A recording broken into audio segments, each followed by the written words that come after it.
I think we all get into business for ourselves because we want it to be more fun. Like we were in a job that probably wasn't fun and you were looking for something more fulfilling, more creative, more fun.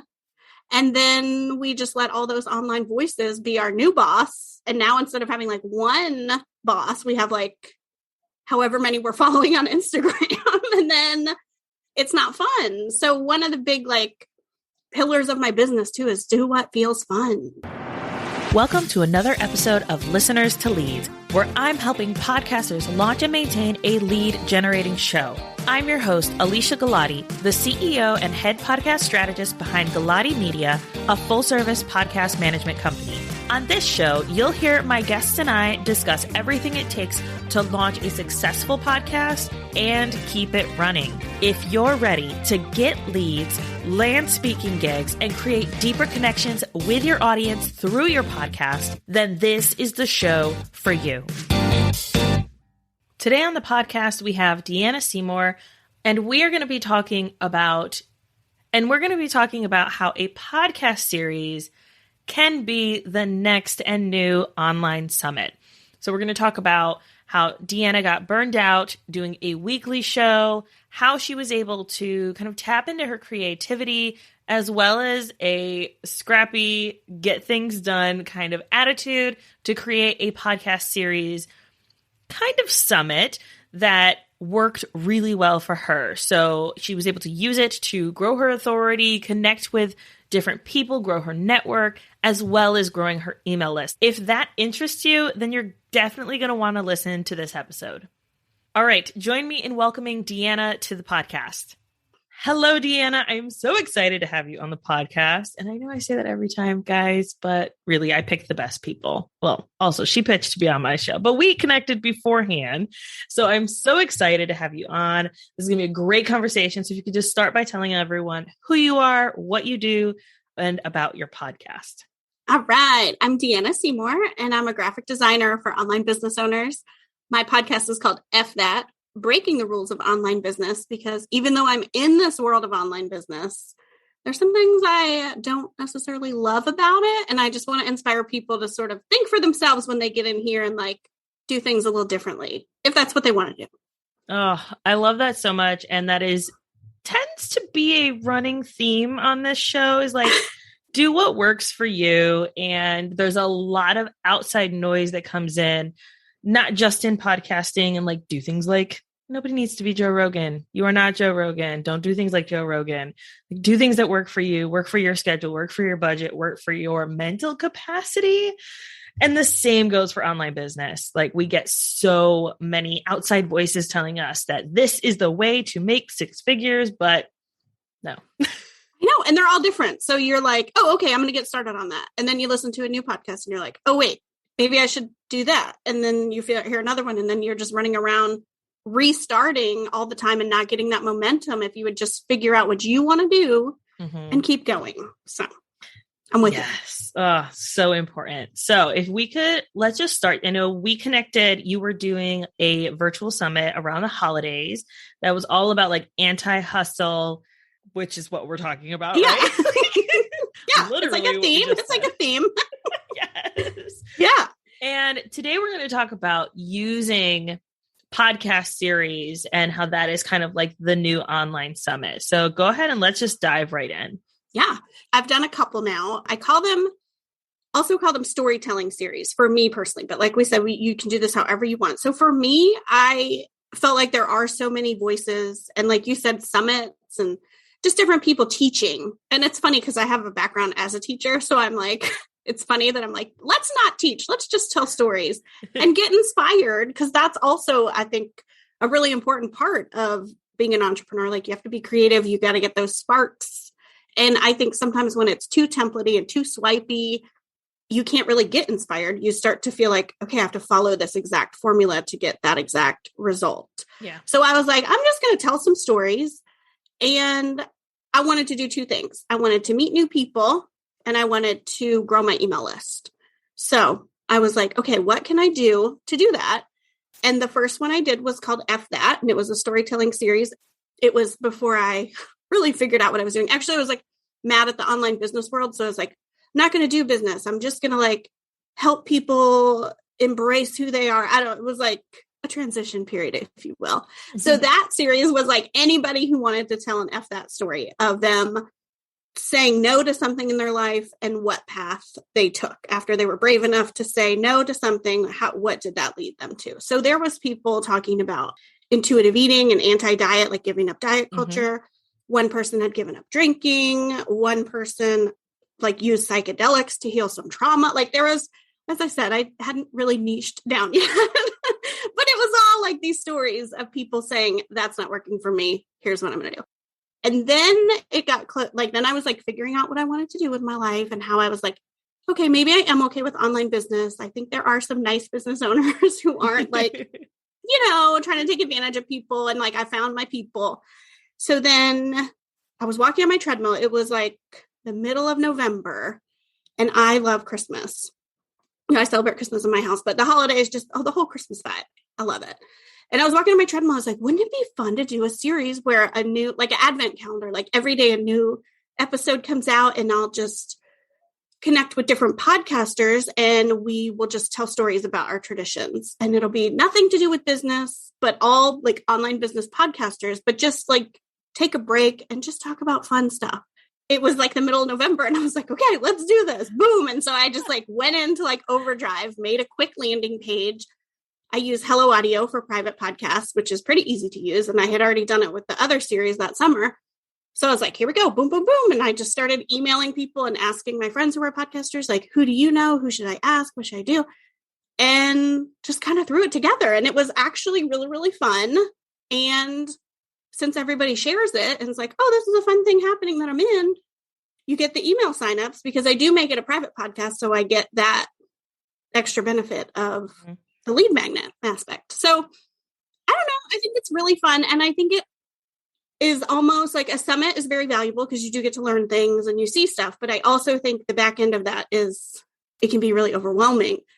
But I thought mine, if I can toot my own horn, was cool because you got to meet all the podcasters. And then from that, you could say, oh, well, her podcast is all about podcasting and I want to start a podcast. So I'm definitely going to start listening to hers. And you could sort of pick and choose your own adventure based on what you kind of needed in your business instead of just being bombarded with all this information that maybe isn't even relevant for you at the time. I love it because I think that it's important to, as podcasters, we bring a lot of our own personality and our own spice and our own like vibe to the content, but there are certain things that you can talk about on your show. And we talked about this before is like content buckets, like make sure that these are the things that you're talking about in your show. And if it falls outside of that bucket, that might be an Instagram story or that might be an Instagram live if it's like related, but not in those buckets and those columns of what you really need to be talking about. But what your summit audio experience was able to provide was a more personal look at someone. So that way people could see, oh, I vibe with them, or I like how they talk, or I like them as a person. Let me go listen to their show rather than they're knowledgeable in this and I need to work on this. And that like push, especially around the holidays, I think is so important. Well, and I think too, marketing is, about attracting your people, but also repelling the people who you're not that into. Yeah. So the idea of me being in this weird headspace of, I don't know if I like online business. I don't know. I'm not like feeling the people I was following when I first jumped in. Doing something called Anti-Hustle Holiday that was like nothing about business was a great way for me to connect with people who had similar values to me, because there's a lot of people saying, make $1 million in 2 seconds and do this and do that. And they probably wouldn't be as interested in an anti-hustle. Like, what do you mean? I'm not promoting my thing. I'm not like, what's the point of this? Like, we're not just like trying to have fun and be people, like you said. Mm-hmm. So that was a good way for me to meet new podcasters who kind of share the same values. And I'm assuming if they share my same values, then their audience kind of shares my same values. And that's who I want to attract, because the other people aren't going to be my perfect fit clients. It's like not going to work out. So that was kind of a trick too, I guess, to it. Absolutely.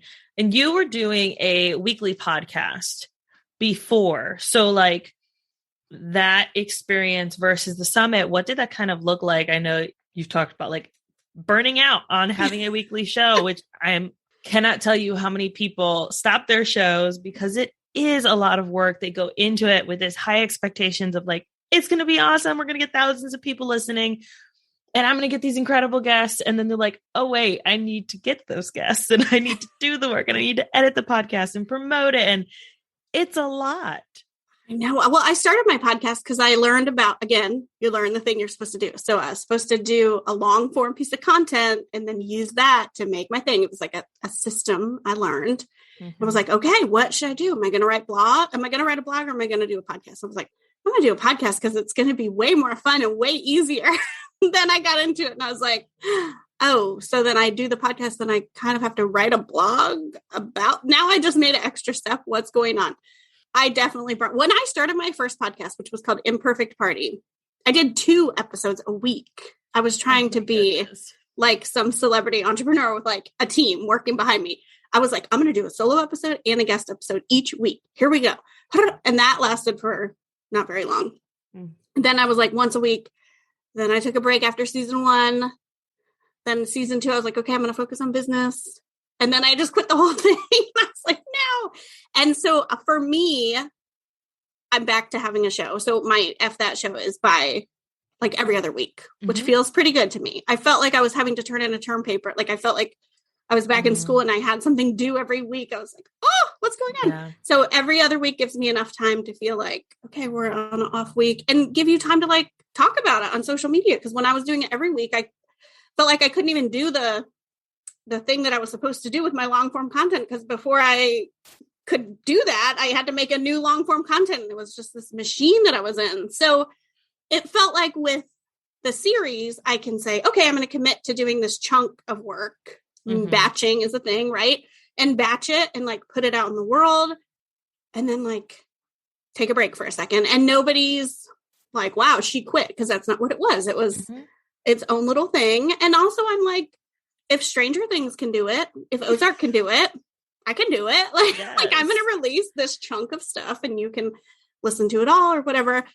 And then I'm done and I can talk about it. So I will say as a constructive criticism to myself, the one thing I didn't really do is like, I haven't promoted it since. So I am going to do another anti-hustle holiday this Christmas season, holiday season. So I actually have been a lot better about planning my content. So I'm going to do a little bit of flashback in July, like Christmas in July, right? So I'm going to like bring it back up, remind people how cool that was and let people sign up again. Because when it's like a summit and it closes, it felt like, oh, that was a lot of work. And now it's like closed. So I'm working on a way to kind of do some series within my current podcast, because obviously like back to the Eff That sort of theme, but more online business. How can I release these series with guests and make it fun and make it exciting like a summit, but also find a way to let it live somewhere? You know what I mean? On my website. And it's a valuable resource for somebody. Even I still maintain that telling stories is a valuable resource. Like some people want just 3 tips, 5 tips, here's my system. But I really think hearing people's stories and how their stuff evolved, or like, I think that really helps people to get to where they're going.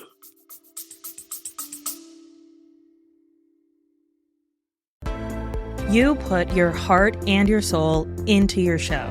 And I want to help you reach all of those potential listeners out there. That's why I'm excited to announce my upcoming podcast marketing workshop. It's about giving you practical tools to grow your audience. You'll learn the secrets to getting your podcast discovered, attracting your dream listeners, and boosting those download numbers. This workshop will be hosted live with a replay available on April 30th. You can sign up by going to galatimedia.com/workshop. Let's grow our podcasts together. Yes, I definitely agree. And I love the idea of being able to repurpose it in some way. So even if it's not something that is like limited series or summits, sometimes can be more time sensitive, right? And to your point of like, there's an open and there's a close. And then it kind of feels like I put all this work in for like 4 weeks of content and then it's done. So I love the Christmas in July idea. So great. You know, getting people excited. back into like having fun, enjoying it, and like hearing stories about people's traditions and people who are different than you. So I absolutely love that. Well, and I think we all get into business for ourselves because we want it to be more fun. Like we were in a job that probably wasn't fun and you were looking for something more fulfilling, more creative, more fun. And then we just let all those online voices be our new boss. And now instead of having like one boss, we have like however many we're following on Instagram. And then it's not fun. So one of the big like pillars of my business too is do what feels fun. And not to say that you don't have to like do a spreadsheet every once in a while or track some receipts, or there's things I do in my business that I don't necessarily think are fun, but they just have to get done. But for the most part, I'm in charge. I'm like, I'm the boss, and that doesn't sound like fun. So I don't write really long show notes, and I know that I could have better SEO and it would benefit me to have longer show notes, but it's not really fun for me. And, you know, maybe later down the road, I could hire someone to do that for me or something. Like I understand the value of it, but at some point you have to say, what can I physically do and not drive myself crazy? Like I would like to do a little more on Pinterest. I'm like, well, I have all these episodes that I could pin to. Like I know we know all the things, but it's trying to figure out what's your own path and like what will do that. And when I had Imperfect Party, I wasn't growing my list. I was making little opt-ins and I was saying on the show, sign up for my emails. Granted, like I said before, the Imperfect Party was a little all over the place with the messaging. So that was probably part of the problem. But that's the other reason I did the series, because I was like, they need to give their email address up front. Nobody's getting anything on credit. People got to pay up front. I want those email addresses. Like if they want to listen bad enough, they'll give me an email address. Because I wasn't finding ways to grow my list. And since then I have been part of some bundles and some other things. So there's ways to grow your list. But for me, this was the perfect way to grow my list and to grow my network. Like, look at me on your podcast now because we met. And also now I make cakeys at Christmas. So like, that's a win. And I think a lot of the podcasters have connected. Like I know you've spoken with Emily Aborn and like you guys are connected and I see people connected. I'm like, oh, cool. This is fun. This is a community. This is what I love. And this is what I miss about the real world. Cause I always tell my friends in real life, like, oh, it's just this like weird online business world. Because my husband has no idea what I'm talking about. My friends are like, what? And it just doesn't make, it's like, if you know, isn't that what people say? Like if you're in it, you get it. And people who aren't in it, it's this little subculture that we're in that is not like the rest of the world. And so every time I can make it feel more like the real world and be more creative and have more community, I'm like, yay, this is what I wanted when I decided to be my own boss. So. Yes. Oh, it's so good. So Apple Podcast came out with a subscription based thing in the last like 6 months or so, right? Time is irrelevant. Yeah. Who knows? Somewhere in there. It happened. I'm not an Apple user. And so whenever they come up with something, I get annoyed because they want to be so exclusive and like create things where you have to have their products in order to get access to it.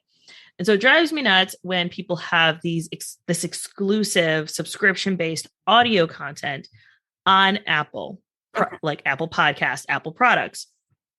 So I love that you went with a different platform where people can listen on. I know there's a few different ways that people can listen to like secret podcasts on some of their apps, and it is accessible for Android as well. So I love that you weren't just like, it's going on Apple Podcasts, because that would be the easiest way. Yeah. So yes, that's so important, I think.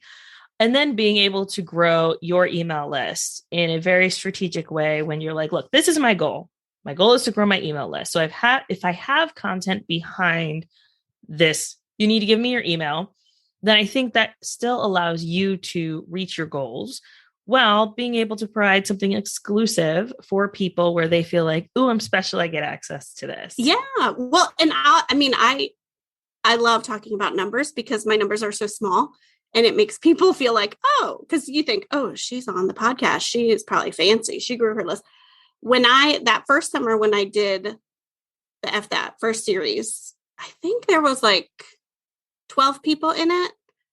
which I will suggest that if you're going to do a series, I mean, the holiday one was a lot because it was supposed to be like an advent calendar. That will also change this summer because the anti-hustle had me hustling. I was like, Yes. wait, I was stressed out about 2 a week. Now I'm doing 1 a day. What was I thinking? But it was a cute concept, but it'll probably be more like a season on Netflix in this Christmas. If you are going to do it, Instagram, and you want to promote on Instagram only lets you tag 10 people in a story. So when I do my new ones, I'm going to do batches of 9. And this is my graphic design, little sneaking in. Like a little 9 grid would be a super cute square to promote. And you could tag everyone in the series in one story. Yeah. So that's just something I've thought about, like from an efficiency standpoint. So if you are thinking about doing a series, and also 9 would be not overwhelming. It's 9 people to connect with. And I feel like that would be a really manageable place to start with one of these. And when I grew my list the first time, I was saying I did like 12 people. So maybe it would be a little more, but I only had like 200 people on my email list. Maybe, you start and people act like you're just going to grow your list. What's the big deal? So easy. Just make a lead magnet, just grow your list, and you make it. And it's like my mom, my sister, Aunt Louise on my email list. And I'm like, well, they're not my ideal clients. I love them, but and I had about 200 people in there, and I grew up by 80 people doing that first thing. And if you think about the fact that it was all over the place, I mean, I told you it was like psychedelics, anti-diet. It was a little disjointed, to say the least. So if I were to do one again, what would that look like? And to be honest, I was doing a bundle at the same time as I was doing the holiday hustle. So I'm not sure on those numbers. And usually numbers are not my forte, but I do remember having those 200 and then going like almost to 300. And I was like, oh, wow, it felt like a lot to me. I was like, 80 new humans are on my list. This is amazing. And I didn't know any of them. It's not Aunt Louise or whoever. Like, it's new people for me to talk to, but it's also new connections. So it's like not only connecting with the people who are joining your list, but connecting with the people who you're teaming up with and potentially getting on their podcast later. Like, you're growing your network of professionals that you're reaching out to. And I mean, we all know doing podcasting, build your authority, but now you're like a person who's like bringing people together. So there's like a level of authority with that. But all you have to do is just email people and say, hey, I'm doing this really cool thing. Do you want to be a part of it? And most people do. I mean, it's hard to pitch to get on a show sometimes, but I have found, and maybe you have a different experience, but usually asking people to come on your show is like pretty easy. I mean, unless you're emailing like Brene Brown to come on your show or something. I mean, but if it's like a person like, relatively in your sphere, and you're like, hey, I'm doing this thing, I thought you'd be perfect for it. Most people are going to be like, okay, awesome. So that's fun. Yeah, I definitely agree. And there's always the ability, right? Like, for some people, they'll pitch me to be on their summit, or they pitch me to be on their show or whatever. I limit myself to 2 a month because I know my capacity. 1 month I did 5 and I was like, never again. Ooh, yeah. It was just a lot of speaking, a lot of prepping, a lot of like pulling away from client work that I just didn't have the capacity to do.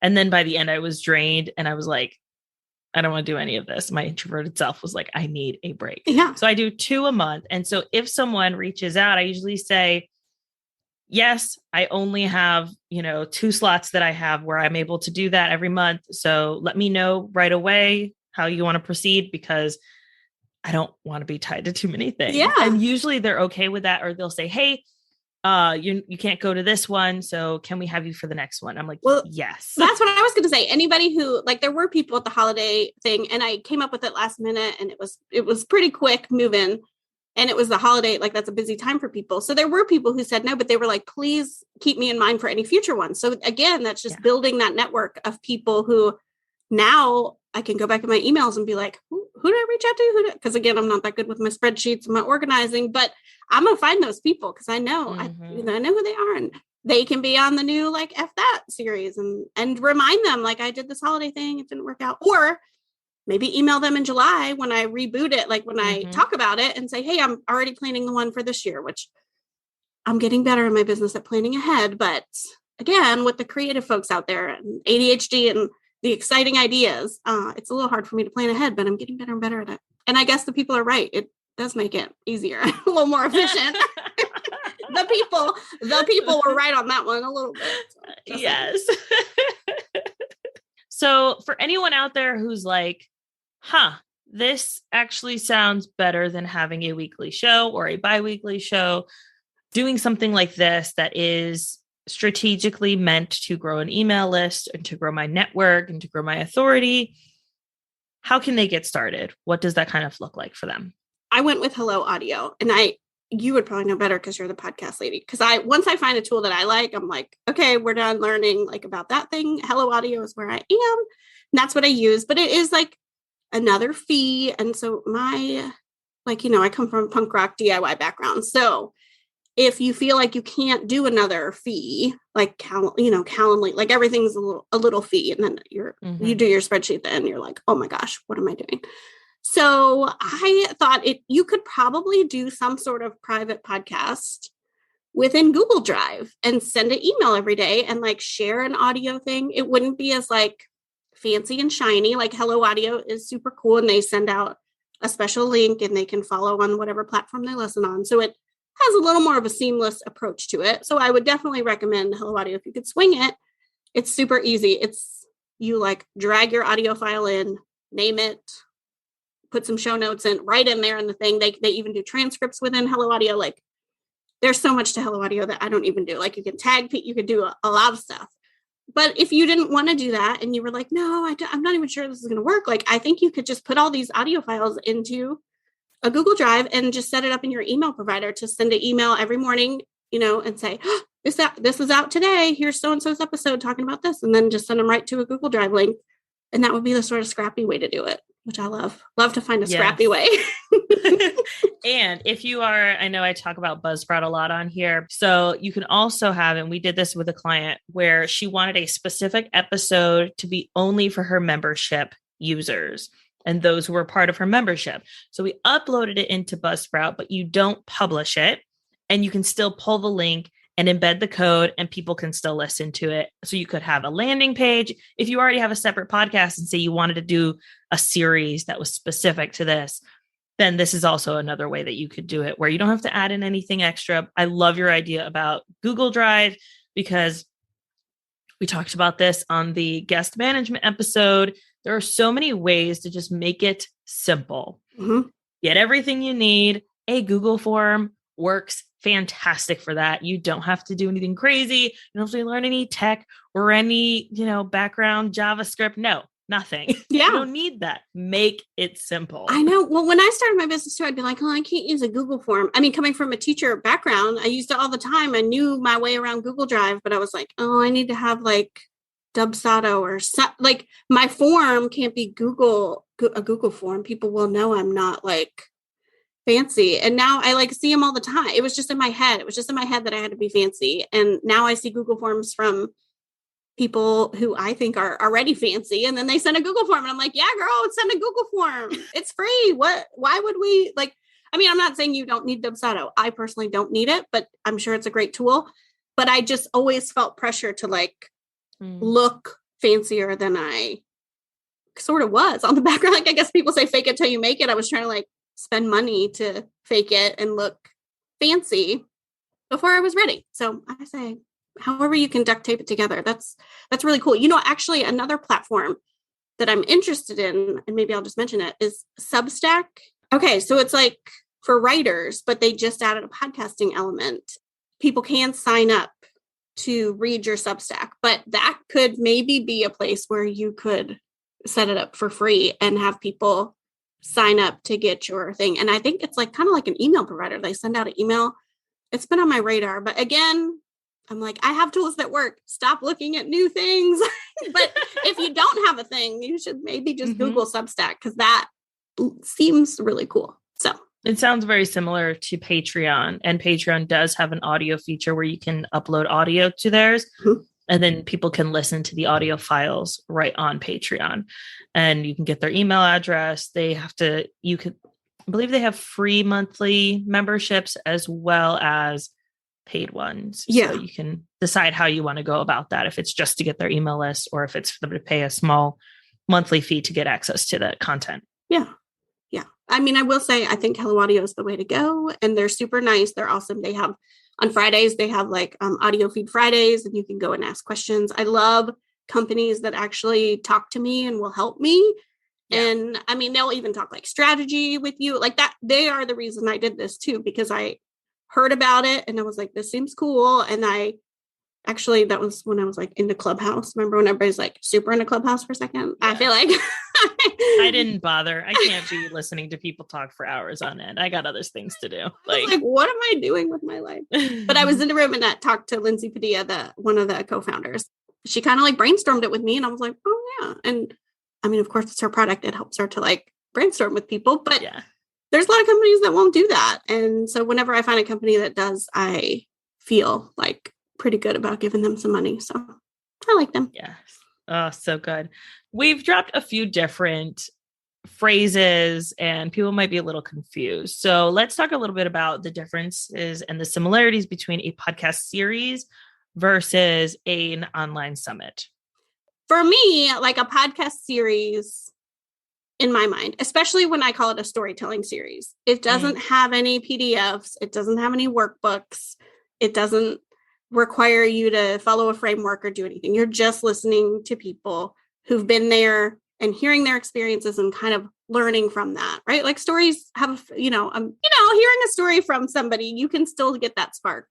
I think with online summits, it's usually like, we're going to pull together all these people and everyone's going to teach you something and they're going to share their frameworks or they're going to share their process for doing this thing. And usually there's, you can pay money and get more access or whatever. And that's the other thing, I guess, about mine. So far, they've just been free. Because when I was like really mad at the online business world, I was like, whatever, I'm doing this as like a protest to everything costing money. Like I just felt like everyone was trying to extract money from me. Everywhere I looked was like an upsell or a tripwire or just sign up for this or like come to this webinar, but I'm not really going to teach you anything. What I'm going to do is tell you to pay money to learn the thing. And I'm like, so sick of it. So mine have been free, except for, the email address.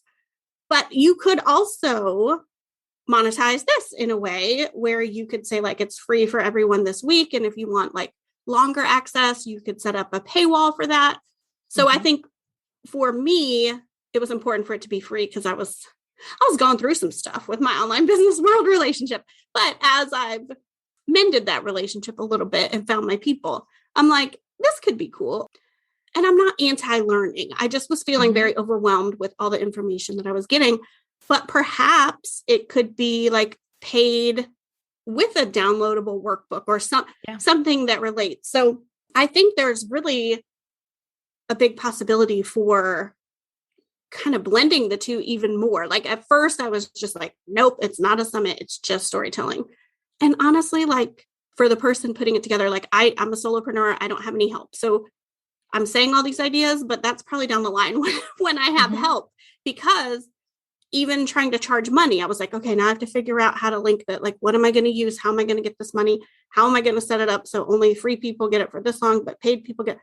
And I was like, it's not worth it. I just want emails. Let's keep, like you said, keep it simple. So the more you add to it, like a little bit more complicated the back end gets, but the potential for making money. Then I was like, should I have affiliates? And so it just got more complicated.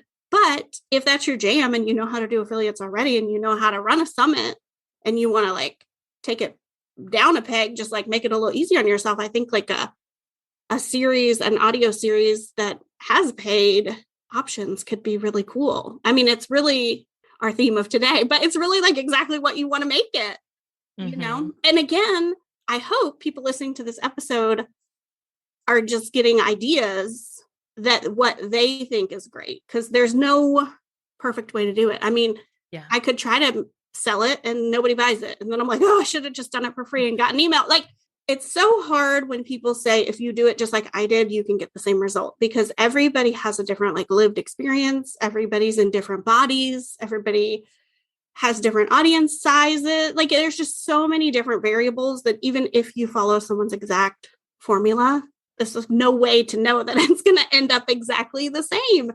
So I think you should listen, gather information, and then make your own formula of what you feel like is going to work for you. And like you said, based on your life and how much you want to work and maybe if I needed more money that month, I would have been like, it's worth it for me to figure this out right now, or if I'd had more time, like I came up with the idea late. So it was like, I can't, if I want to do it, I just got to keep moving forward. So it's a ton of variables. So I hope everyone feels inspired and not overwhelmed. Yes. Well, it's like when I did the episode that was all about the different ways to monetize your podcast, right? Like, here are all of the ways, and there's so many different ways. And here are some hot, important tips for if you're going to go this route and do what you want to do. Yeah. Well, you're the boss. I'm like, you're the boss, applesauce. I'm like a kindergarten teacher. I'm like, whatever. But it's true. You have to do what you want to do. And when I first started online business too, I was like really buying into the dream of like 7 figures, 6 figures, like go. And I'm going to like own a lake house and do all this stuff, just like these people on Instagram. And then I remember talking to my husband one day and I was like, we could just like rent a lake house for a week. Wouldn't that be a nice vacation? Like I started thinking, do I want to do all this work? Do I even want that? I mean, obviously if someone showed up at my door, like Publishers Clearinghouse and was like, here's $1 million, I'd be like, why, thank you. But you have to work to get there, to get the freedom. And I'm like, or I could just like cool out right now and have freedom and go to field day with my daughter and go on a trip to the zoo. And that could also be cool. So sitting down too and thinking like, okay, wait a minute, what do I want? And at that time when I had 200 people on my list, I was like, I want people on my list. So what's a fun way that I could do that? And it was a podcast series. And I really do like talking to people, as you can tell. I'm like, try to end this episode. Go ahead. Not going to happen. I just love talking to people. So I was like, talking to people and growing my list, let's try it. I don't want to make another PDF because I had already made multiple ones and struggled to get anybody to get them. So it was a fun way for me to grow my list. I love it so much. Well, okay. We have to come to an end. I'm sorry. Rude. But rude. Just kidding. Where can people find you, hang out with you, get to know you, and listen to your show? You can go to my website, which is deannaseymour.com, or you can find me on Instagram, which is the one place I hang out. Although people are trying to get me on LinkedIn. And so I'm like, do I need to like fix this or delete it? Like, what does that even say? Like, I feel like LinkedIn is when I needed a new teaching job like a decade ago. So I'm like, what's on there? So that is where you shouldn't find me. Let's talk about where you should find me, which is on Instagram at the Deanna Seymour, because I'm very fancy. So you have to put the in front of my name. Perfect. We'll make sure to link all of that in the show notes. Thank you so much for being here. Yeah. Thanks for having me. This was awesome.